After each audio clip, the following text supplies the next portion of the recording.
Glória a Deus. Glória a Deus. Glória a Deus. Se for o caso, a gente ter. Cumprimenta a amada igreja com a paz do Senhor. Amém. O nosso Deus é maravilhoso. Se ele desobedecer, nós tira ele. Quero agradecer ao meu pai. Como é que eu fico sem parar? Não tem como não. Que é digno de toda honra, toda glória e todo louvor. Agradecer pela oportunidade de estar aqui junto com os irmãos. Aleluia, Deus. E dizer já de antemão para essa igreja: eu sou um homem muito privilegiado. Não bastasse, como diz Ana, ele tirar do esterco e colocar entre príncipes. Não sou digno de estar entre estes homens, mas o Senhor resolveu me colocar aqui. Aleluia, Deus. E eu não tenho desejo de sair. Eu vou continuar. Além dele fazer isso comigo, ele este ano me presenteou com uma esposa maravilhosa. A cada dia que passa, mais eu me surpreendo com a sabedoria desta mulher que o Senhor me deu como esposa. Quero agradecer ao pastor Tomils pela confiança de nos conceder este púlpito para pregarmos a palavra do Senhor. Agradecer ao irmão Fabiano pelo convite. E ele disse que era um trabalho de avivamento. Então vamos meditar um pouquinho sobre o avivamento. Que os irmãos não se aborreçam comigo. Talvez eu precise passar uns 10 minutos além da conta. E na próxima viagem que eu vier aqui, eu desconto esses 10 minutos. Amém, irmãos? Amém. Livro de Abacuque, capítulo de número 3, versículo de número 2.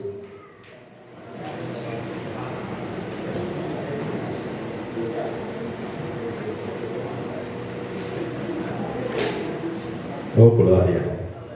Livro de Abacuque. Meu Deus, que versão maravilhosa essa! Oh, papá! É uma pergunta um tanto assim, sem segundas intenções, mas que eu creio que todos aqui vieram nesse propósito. Quem veio ouvir a linda e meiga voz de papai nessa noite? Quem veio? Eita! Livro de Abacuque, capítulo de número 3, versículo de número 2. Meu bichinho vai ficar 2 minutinhos ali sem Bíblia, mas ele é tão comportadozinho, ele é tão humilde. Todos encontraram? Amém. Na versão do meu amado aqui, diz assim: Senhor, ouvi falar da tua fama, tremo diante dos teus atos. Senhor, realiza de novo em nossa época as mesmas obras, faze-as conhecidas em nosso tempo. Em tua ira, lembra-te da misericórdia. Em outras versões diz assim: ouvi, Senhor, a tua palavra e temi. Aviva a tua obra. Eita.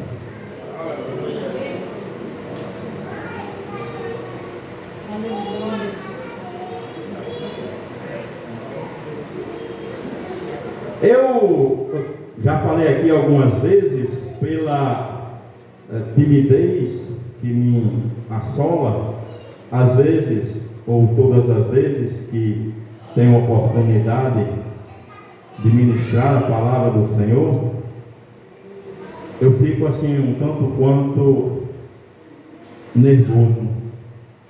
Mas eu sei que os irmãos têm orado para ouvir a voz do Mestre, e o Mestre vai falar conosco. E o Mestre vai usar de misericórdia e falar conosco. Feliz em rever os irmãos dessa igreja, e vamos, sem delongas, meditar na palavra do Senhor.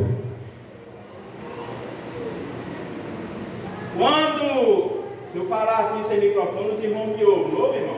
Aí atrás me ouvem? Maravilha! Quando o irmão Fabiano me convidou para pregar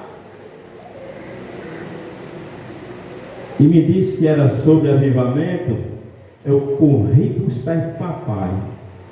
Eu digo: papai, ele disse que é um trabalho de avivamento, e eu não sei nada sobre avivamento, mas o teu Santo Espírito sabe.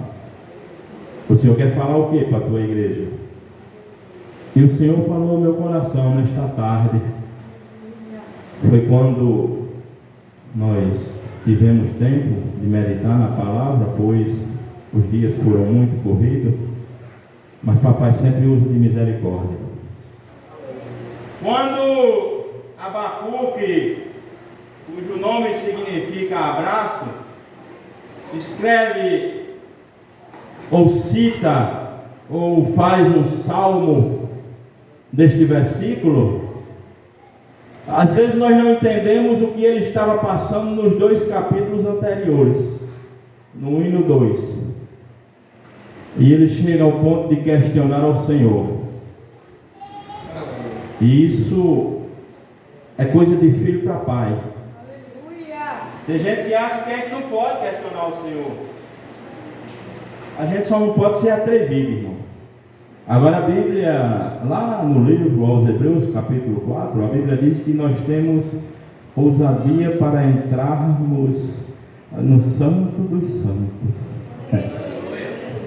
E ele questionando algumas coisas, o Senhor diz assim: calma, relaxe. Aleluia. Eu estou no controle, Abacuque. Cuidado com as veias do coração, meu filho, tenha calma.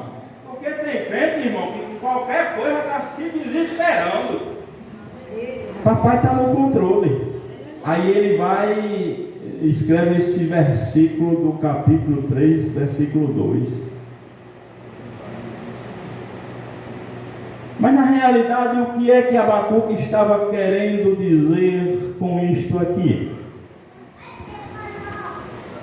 Eu espero que o tempo nos ajude e a gente possa entender.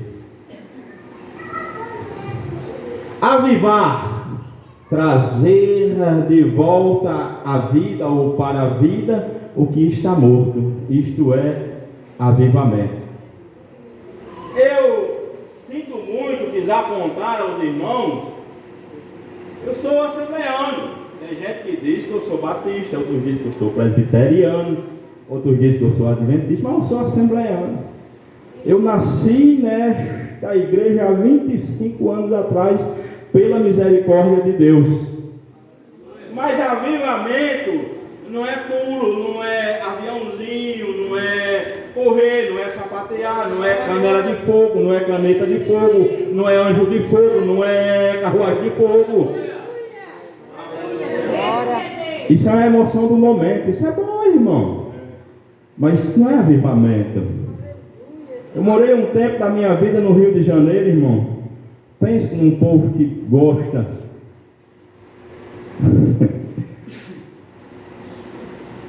do pentecostalismo.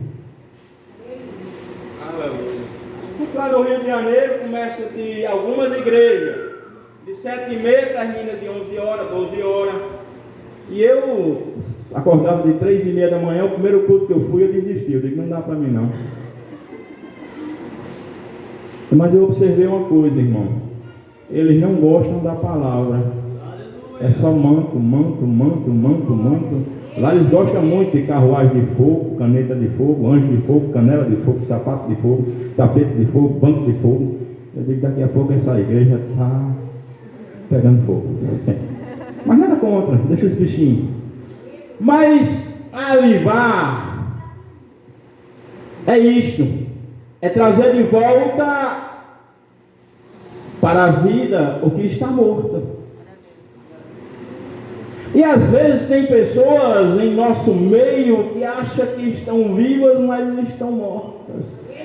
Pelo seu comportamento, pelas suas atitudes, elas demonstram que estão mortas. Aí Paulo escrevendo em Romanos, ele diz assim: desperta, tu que dorme, levanta-te dentre os mortos e Cristo te esclarecerá. Um exemplo grande de avivamento na Bíblia nós temos no livro de Esdras. As irmãs que cantaram aqui por último, elas falaram algo muito maravilhoso. Eu tenho um problema de esquecer as coisas, mas o que elas falaram eu me lembro. E foi sobre a palavra. E aqui falou aqui estava desse lado aqui. Isso é muito maravilhoso. O avivamento, ele tem que ter em primeiro lugar a palavra. Mas um grande exemplo de avivamento no Antigo Testamento está no livro de Esdras e no livro de Neemias, que eles eram contemporâneos. Eles trabalharam juntos. A Bíblia diz no capítulo 7, versículo 10 de Esdras, que ele preparou o seu coração para buscar a palavra. Aleluia. Para praticar a palavra e para ensinar.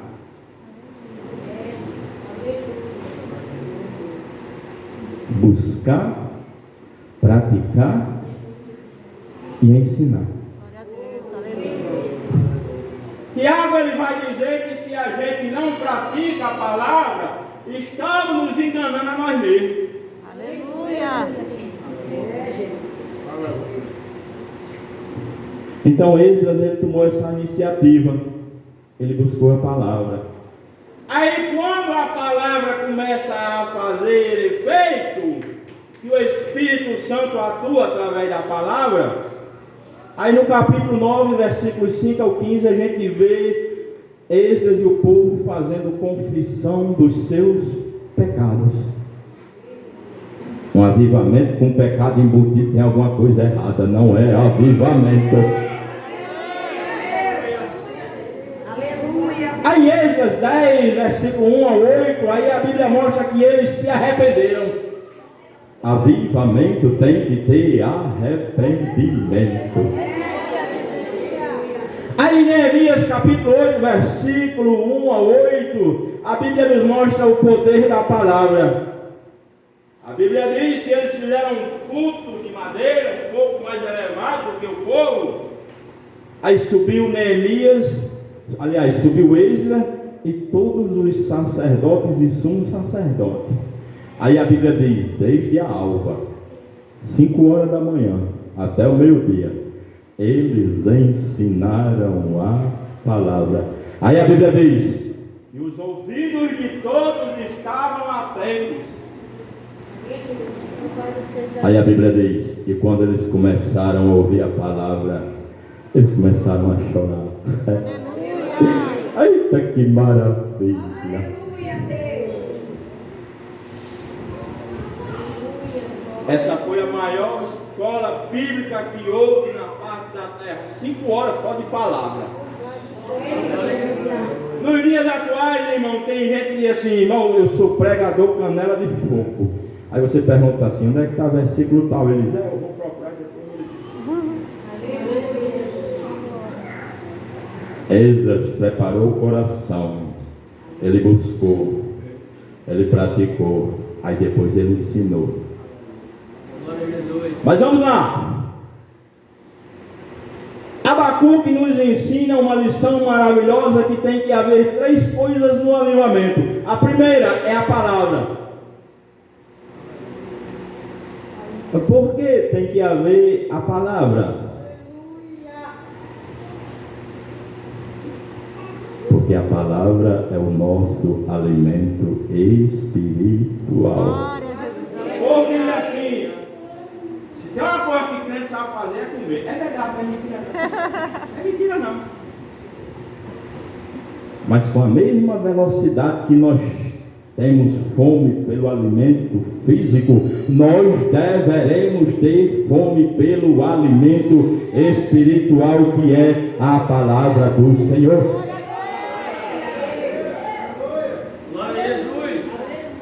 Para aí. Capítulo 15, versículo 16 de Jeremias, ele diz assim: e achando as tuas palavras, logo as comi, e foram gozo e alegria para o meu coração. Capítulo 2, capítulo 3 de Ezequiel, o Senhor diz assim: Ezequiel, vou eu te constituir como atalaia sobre o meu povo, mas primeiro tu estás vendo o que eu tenho na mão? Sim, Senhor, tu tens um livro, tens um rolo. Ele diz: pois coma o rolo que é a palavra, para que você possa ensinar o povo a minha palavra. Salmo 119, versículo 103, o salmista diz assim: oh, quão doces são as tuas palavras ao meu paladar, elas são mais doces do que o doce mel. O apóstolo João, no capítulo 10 de Apocalipse, ele tem uma visão de um anjo muito grande. Ele dizia: o anjo estava com o pé dentro do mar e o outro pé sobre a terra. Ele era grande, mas João era detalhista. Ele disse: eu vi na mão do anjo um livrinho, bem pequenininho, mas eu vi. E quando eu me aproximei do anjo, o anjo disse: pega e come. É a palavra, é a palavra, é a palavra, é a palavra. O culto pode ter tudo, mas se não tiver a palavra, Aleluia.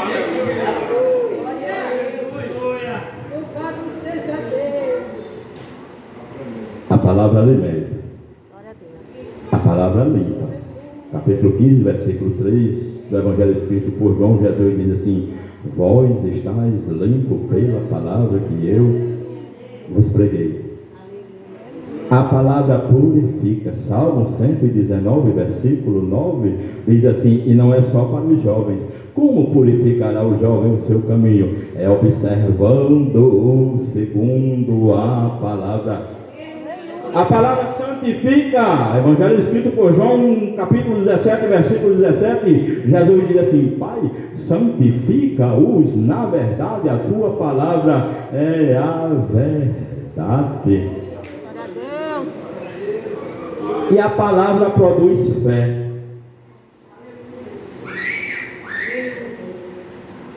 Quando você vê um cristão que está desfalecendo na fé, irmão, é porque ele não está tendo mais contato com a palavra. Capítulo 10, versículo 17, que Paulo escreve aos Romanos, ele diz assim: de sorte que a fé vem pelo ouvir, e o ouvir pela palavra, e é a palavra de Deus. Em sexto lugar, se faltar a palavra, e eu vou dizer uma coisa para os irmãos: ultimamente, em algumas igrejas está escasso o horário da palavra. Aleluia. Eu já contei isso aqui, irmão. Eu fui pregar numa igreja, cantaram o trezinho da harpa, cantou o conjunto das crianças, dos adolescentes, dos jovens, dos velhos, dos idosos, dos mais novos, das senhoras, dos senhores, cantou, até o papagaio da esquina da vizinha cantou. Quando foram me dar a oportunidade, faltava 5 minutos. Isso é uma afronta a Deus, e Deus vai requerer de quem está fazendo isto, porque a prioridade no nosso meio é a palavra de Deus. Nós estamos aqui para adorar ao Senhor, mas se nós não ouvirmos a palavra do Senhor, nós nos corromperemos. Provérbios 29, 18, Salomão, ele diz assim: não havendo profecia, ele fala Torá no original hebraico, não havendo profecia, o povo se corrompe. E se corrompe, irmão, e se corrompe e vai pelo mau caminho. irmão, lembra que uma vez em Mossoró eu contei isso aqui. Uma irmã disse assim: por que esse povo dos mancos, dos retetés, são o povo mais cheio de confusão, irmão Roberto? Eu digo: irmão, não me pergunte isso não, que é assim tão difícil responder um negócio desse. Minha irmã disse: não, mas eu quero saber. Eu digo: é porque não lê a palavra. É porque não lê a palavra. O irmão Roberto hoje veio bater nos irmãos que são... Não, irmão, não batei em ninguém não, irmão. Aleluia. Eu estou aqui para trazer a verdade, a palavra é a verdade. Glória a Deus. Capítulo 22, versículo 29 de Mateus, Jesus diz assim: vocês erram porque vocês não conhecem as Escrituras e nem o poder de Deus. Capítulo 4, versículo 6 de Oséias, o Senhor diz assim: o meu povo foi destruído porque lhe faltou conhecimento. Capítulo 1, versículo de número 3 de Isaías, a Bíblia diz assim: o boi conhece o seu dono, o jumento a manjedoura do seu possuidor, mas o meu povo perdeu o conhecimento. Irmãos que dirigem trabalho nessa igreja, irmãs que dirigem trabalho nessa igreja, priorizem a palavra. Aleluia. Graças a Deus que o pastor Tom Wilson me deu um bom tempo.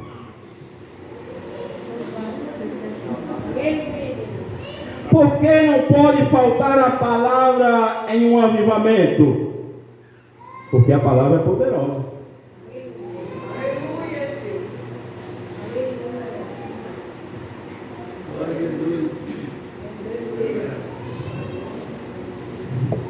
Hebreus capítulo 11, versículo 3 diz assim: pela fé entendemos que pela palavra foram criados os mundos.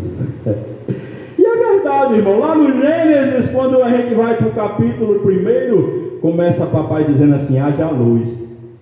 Olha que palavra poderosa. Haja luz. Se eu não pagar a coséria lá em casa, se eles cortar a luz, eu dizer assim: haja luz. Continua tudo no escuro. Mas papai disse assim: haja luz, haja luz. E a Bíblia diz: houve luz, porque a palavra é poderosa.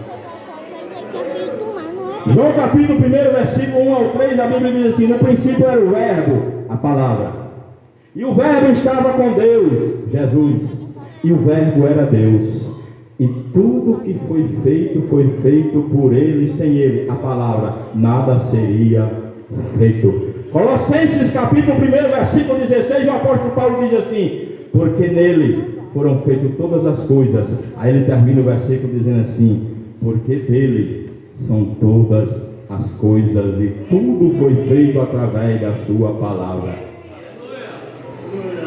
Mas quando nós queremos dar um exemplo do poder da palavra, nós vamos para o livro de Lucas, capítulo 7, versículos 1 ao 10. Quem não lembra da história daquele homem centurião que tinha um servo seu que estava prestes a morrer? E ele pede aos anciãos de Israel para irem falar com Jesus. Ele não se achou digno. Lucas explica isso. Às vezes nós pensamos que ele foi falar com Jesus. Não. Ele pediu aos anciões. Aí os anciões chegam para Jesus e dizem assim: Senhor, atenda o pedido desse homem. Ele ama a nossa nação. Ele ama a nossa nação. Ele construiu até uma sinagoga para nós, Senhor. Aí a Bíblia diz que alguém vai ao encontro do centurião e diz assim: o mestre está querendo vir até aqui, ele está vindo aí. Ele disse: não faço isso não. Eu não me achei digno de ir até ele. Imagina ele vir até a minha casa. Aí é que eu não me acho digno. Aí ele diz uma coisa maravilhosa que deixou Jesus assim: uau! Ele disse assim: diga a ele que basta tão somente uma palavra. Uma palavra. Se ele disser uma palavra, o meu servo fica sarado, fica curado. Uma palavra. E Jesus honrou a fé dele. Mas quando nós vamos para o capítulo 37 do livro de Ezequiel, aí nós encontramos algo mais maravilhoso ainda. Irmão, quem tem parente no cemitério, raramente vai lá. Tem aí um dia específico para quem está lá enterrado, e o pessoal vai, tem outros que visitam com mais frequência. A minha filha perdeu um garotinho em 2015, ele ia fazer 2 anos, e ela, sempre que pode, ela vai lá. Ela me perguntou assim: pai, Deus vai me castigar? Eu disse: vai não, minha filha, é mais fácil ele me castigar pela irmandade que eu faço. Mas Deus resolveu, irmãos, chamar um profeta e ir num vale cheio de ossos. Olha que coisa, irmão, todo poderoso, na agenda dos anais da eternidade, marcar um dia para visitar um vale de osso seco. Aí ele chama Ezequiel e diz assim: Ezequiel, vamos ali dar um passeio comigo. Que coisa maravilhosa é passear com o Senhor, mesmo que seja no vale de osso seco, mas é maravilhoso porque a gente aprende muito com ele. Aí ele pergunta para Ezequiel: podem esses ossos voltar a ter vida? É isso que Abacuque estava dizendo. Ainda que estejamos nos ossos, mas a palavra tem poder. Aí Ezequiel diz assim: tu sabes, Senhor. O Senhor sabe todas as coisas, eu não sei de nada. Ele é igual a mim. A gente não sabe de nada, eu e Ezequiel. Chegar no céu, eu vou conversar um pouquinho com ele. Olha, irmão, vamos entrar rapidamente aqui na área da medicina. Irmão Roberto não sabe nem o que é isso, mas hoje eu pesquisei, eu achei tão lindo. Semi-analfabeto como eu. O corpo humano, ele tem 206 ossos. Só que o bebê, ele nasce com 300. Agora olha como Deus é maravilhoso. Os ossos do bebê são cartilagens constituídas por fibra de colágenos e tecidos conjuntivos para proporcionar maior flexibilidade ao bebê. Se Deus fizesse o bebê como nós estamos hoje, ia ficar ruim para as irmãs, viu, irmão? Ia ficar ruim para as irmãs. Imagine minha mãezinha, eu com a cabeça dele tão. Aí papai é tão maravilhoso. Mas aonde nós queremos chegar? 206 ossos, irmão. A Bíblia diz que o vale estava muito numeroso de ossos, era incalculável. Suponhamos que tivesse 10 vezes 206, dá 2060, mas não tinha só 10, era incalculável, então não vou querer contar. Mas o que me alegra é saber que o nosso Deus, Ele tem tudo na palma da mão, no controle dEle.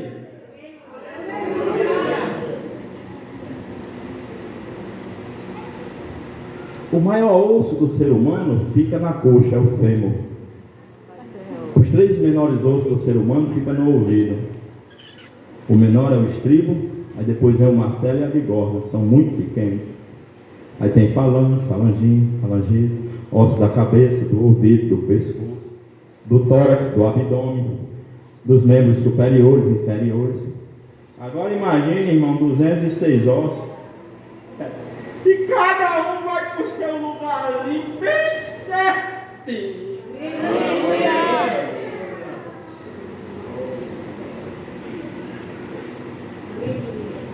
Avivamento é isso. Avivamento é isso. Aleluia. Aí o Senhor diz para Ezequiel: eu vou colocar tendões, eu vou colocar músculos, carne, pele. Tendões, músculos, carne e pele. Aí ficou faltando alguma coisa. Como o papai é super organizado e o avivamento dele é diferente do nosso, ele diz assim: agora eu vou colocar o fôlego de vida em vocês. E vocês serão um grande exército. Primeira carta aos Coríntios, capítulo 14, a partir do versículo 26, Paulo, ele dá a ordem do culto. Nós entendemos aqui em Ezequiel que o Senhor, Ele é muito organizado.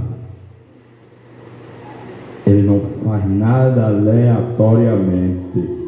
Ele faz tudo organizado. Santo. Então nós temos que entender que, em primeiro lugar, não há avivamento sem a palavra do Senhor. Vamos nos adiantar para nós concluirmos. Em segundo lugar, para ter um avivamento, é necessário ter temor. Ele diz: eu ouvi a tua palavra, Senhor, e eu temi. Aqui Ezequiel está falando do temor, não medo, porque existe dois tipos de temor na Bíblia: o medo e o respeito. Ele estava falando de respeito. Ele disse: eu ouvi a tua palavra, e dentro do meu coração nasceu o respeito pela tua pessoa.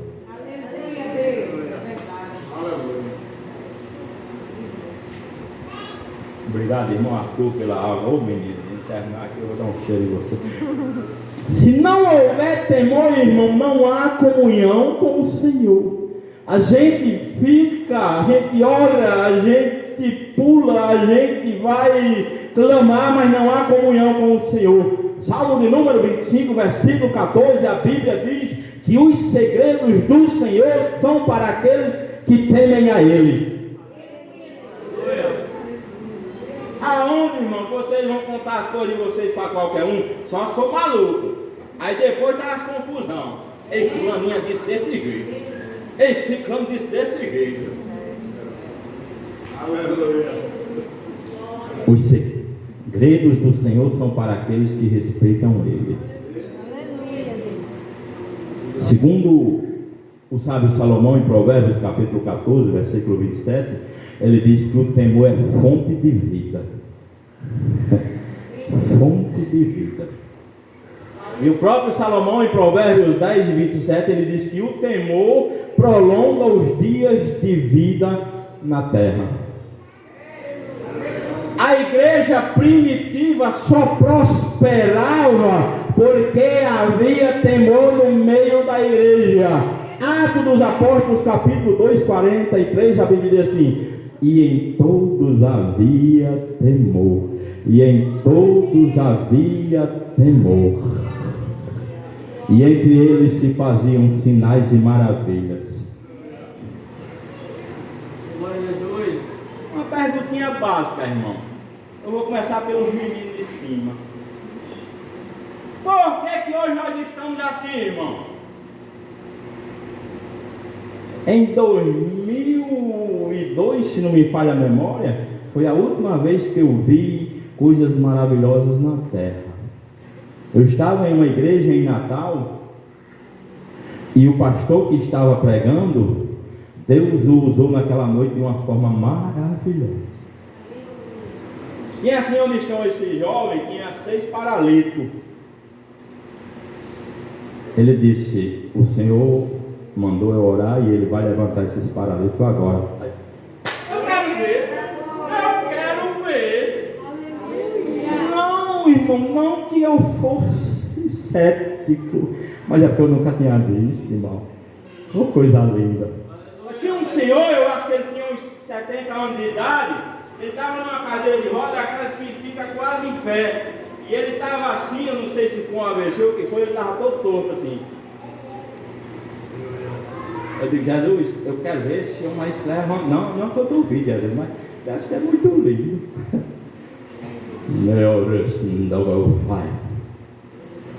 Nós perdemos o temor, irmão, e perdemos a intimidade com Deus. Mas isso começa daqui de cima, dos grandes, ou que se dizem grandes, porque grande só papai. Grande só papai, o resto é bagaço de cana mastigado pelo porco. Grande só papai, grande só papai. Irmão, a Bíblia diz que eles colocavam o pessoal no chão para quando o Pedro passasse, a sombra cobrisse eles, e ali havia milagre. Aleluia. Mas é porque o povo tinha temor.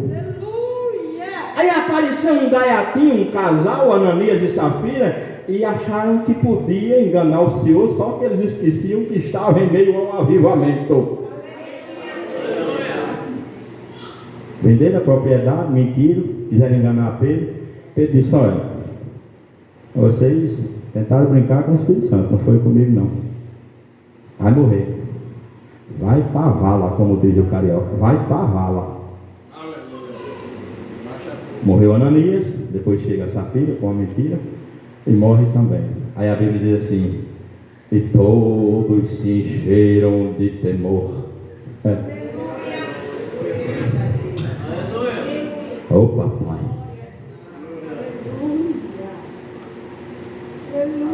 Devemos ter respeito pela casa do Senhor. Se não me falha a memória, me corrijam aqui os irmãos, acho que é no Salmo 122, o Salmo diz assim: alegrei-me quando me disseram, vamos à casa do Senhor. Sabe por que estamos perdendo a alegria hoje, irmão, de ir na casa do Senhor? É porque nós não saímos de casa sem antes passar umas 2 horas nas redes sociais. Aí chega aqui todo cheio de carrapicho. Não consegue orar, não consegue louvar, não consegue chorar, não consegue se aproximar de papai. Glória a Jesus. Aí tem uns que ainda acham pouco. Ainda traz o celular, nada contra o seu celularzinho, mas tem um cantinho, amor. Minha vida, paixão. Tem uns que trazem o celular, irmão, na hora do culto fica assim. Eu fui pregar outro dia numa igreja ali, ainda bem que eu não vi, mas a minha amada viu. Ela disse: tinha uma criaturazinha que ficou o culto todo no celular. Eu digo: porque está morta. Se durante o dia papai não ligar para o seu celular, que ele não vai ligar, na hora do culto é que ele não liga. Temos que ter temor dentro da casa do Senhor. Eclesiastes capítulo 5, versículo 1, o sábio Salomão, ele diz assim: guarda o teu pé quando entrares dentro da casa do Senhor. Eu ouvi uma vez, pastor Tomil, o senhor pergunta a ele que ele vai lhe contar uma coisa sobre aquele presbítero que veio pregar aqui, Gesso Galdino. Ele estava dirigindo uma igreja, irmão, e uma irmã trouxe, eu acho que quem é mãe aqui conhece, quem é pai também, aqueles cavalinhos, aquele brinquedinho que o menino fica. E irmão, ela botou no meio da igreja e o menino ficou.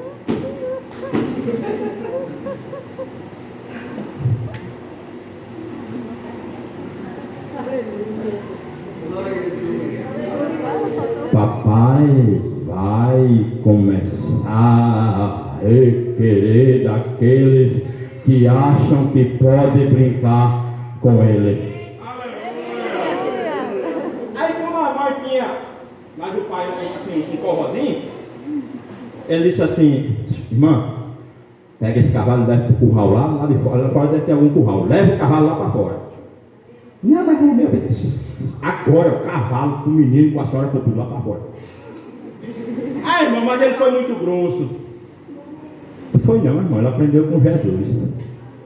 Capítulo 2, versículos 13 a 16, e nós já vamos encerrar. Eu não gosto quando esse relógio passa de 9 horas. Do evangelho escrito por João, a Bíblia diz que Jesus chega no templo. Eita, hoje ele vai entrar com uma escopeta. Não é mais com um chicote não. Nos dias atuais vai ser uma escopeta. E a Bíblia diz que Jesus faz um chicote, um azarrogue, e começa a expulsar os cambistas. Aí ele diz uma frase muito linda. Ele começa dizendo assim: não façam da casa do meu pai. E a casa não é nossa não, menina, a casa é de papai. Tem gente que diz assim: irmão, a minha igreja, o meu setor, tu tem nada, coisinha, nem na tua casa tu manda.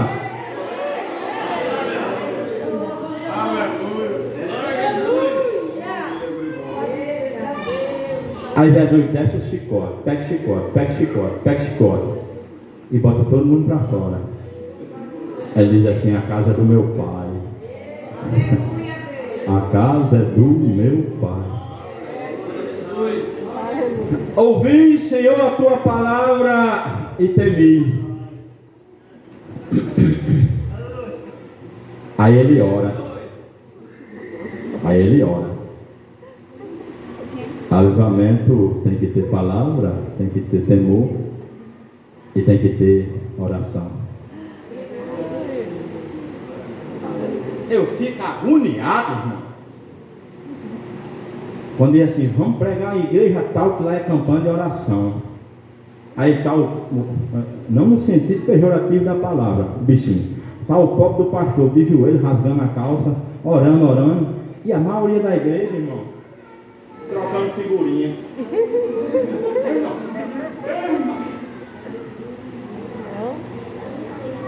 Irmão, são 2 horas que a gente tem para adorar o Senhor. 2 horas. 2 horas.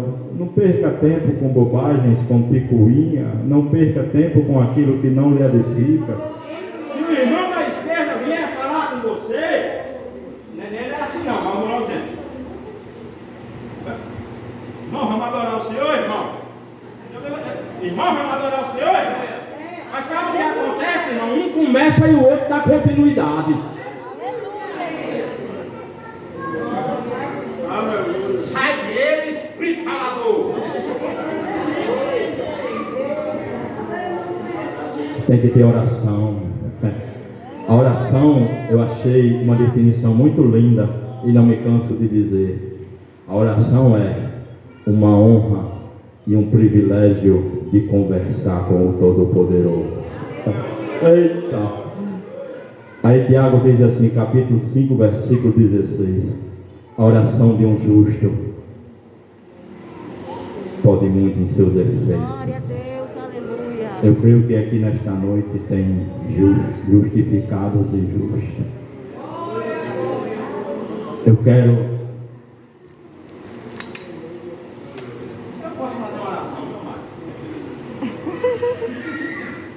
com a permissão do pastor, fazer uma oração. Olha, irmão, presta atenção no que eu vou dizer. Não tomo o irmão Roberto por abusado, não. É porque, assim, eu já estou com quase 90 anos. E eu e minha amada, a gente acorda bem cedinho. Os galos lá de nós são doidos. Quando é 3 horas, eles estão cantando já. E eu gosto de dormir cedo, porque senão eu já sou alvoroçado do juiz. Aí eu acordo mais alvoroçado ainda.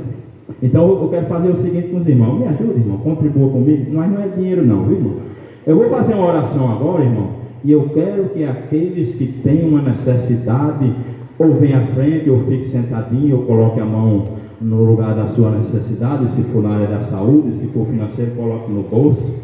Porque quando, irmão, nós terminarmos o culto, o irmão Roberto não vai mais poder orar por ninguém, irmão, porque ele vai pegar a bebezinha dele e vai para casa. Amém, irmãos? Me ajude, por favor. Vocês vão me ajudar, irmão? Oh, maravilha, oh, povo maravilhoso. Glória a Deus. Tem pregador que diz assim: eu tenho certeza que nunca mais vão me convidar para pregar nesse lugar. É porque tu fez bobagem, ó. Prega direitinho, prega a palavra, ensina o povo, que o povo vai dizer assim: pastor, traga aquele irmão de novo, ele é meio doido, mas é bom ouvir a palavra através dele, irmão. Quando o camarada disser isso, é porque alguma coisa errada ele fez com a igreja. Nós vamos orar.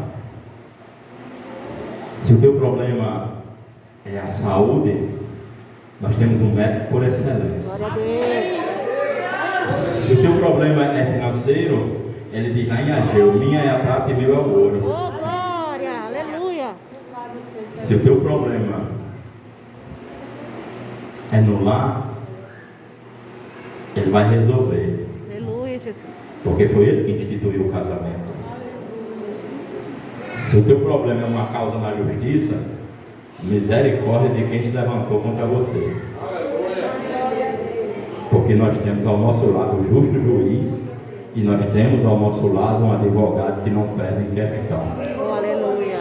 Se o teu problema é sentimental, como eu estava perecendo até uns dias atrás, antes de eu conhecer minha princesa linda, não se preocupe que papai tem um príncipe, uma princesa preparada para você. Não vá atrás de coisa ruim não, irmão. Espere que papai vai trazer o melhor para você. Então, seja qual for o seu problema, nesta noite o Senhor trará solução para todos nós, porque a palavra dele é poderosa. E em Marcos 16, a partir do versículo 15, Jesus diz assim: em meu nome. Não é no nome de Roberto, não é no nome de Arthur, esse menino lindo, não é no nome de Tom Mills. Não, ele disse: em meu nome. Em meu nome colocarão as mãos sobre os enfermos e eles serão curados. É no nome de Jesus. Amém, irmãos? Amém. Nós vamos orar e já vou encerrar a minha participação. E mais uma vez eu quero agradecer. Oh, glória, por estar aqui com vocês.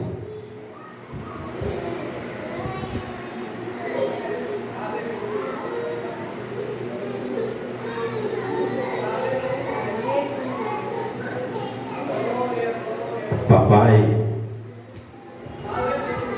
Aleluia. lembra-te que o Senhor é o nosso Pai. Glória a Deus. E o Senhor é o melhor Pai que há. Oh, aleluia, Jesus. O Senhor é um Pai compreensivo, Glória a Deus. é um Pai amigo, é um Pai amoroso, é um Pai que nos ajuda independente da situação. O Senhor é um Pai que nos acolhe e não nos abandona. O Senhor é um Pai que nos abraça e não nos lança fora.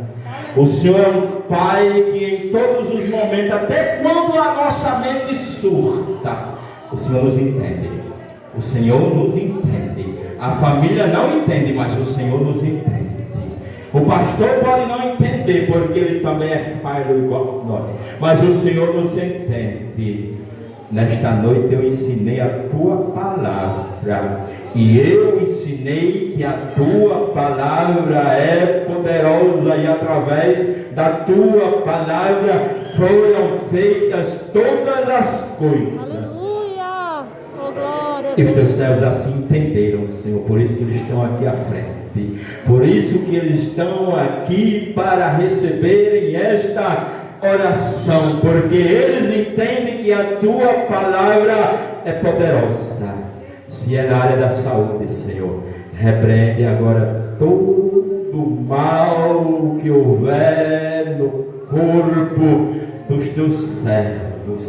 Repreende todo tipo de doença, de enfermidade que houver no corpo dos teus servos. Agora, Pai, debela todo mal, Pai, debela todo mal, Senhor, preparado, forjado contra o corpo dos teus servos, Senhor da glória. Se alguém aqui tem causa na justiça, Pai, Tu és o nosso juiz. Abraão disse que o Senhor é o justo juiz. Nós temos o teu filho como nosso advogado, e nós temos convicção que nem o Senhor e nem o teu filho perdem em questão.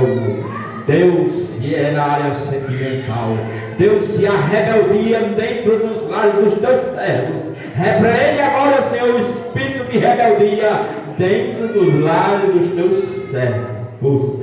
Deus, nós queremos te pedir agora, Pai, que desça sobre nós a tua unção, a tua graça de uma maneira maravilhosa, pois a tua palavra diz que a unção quebra o jugo, a unção quebra o jugo, seja qual for o jugo que está tentando se apoderar dos teus filhos nesta noite, quebra com a tua unção, Pai.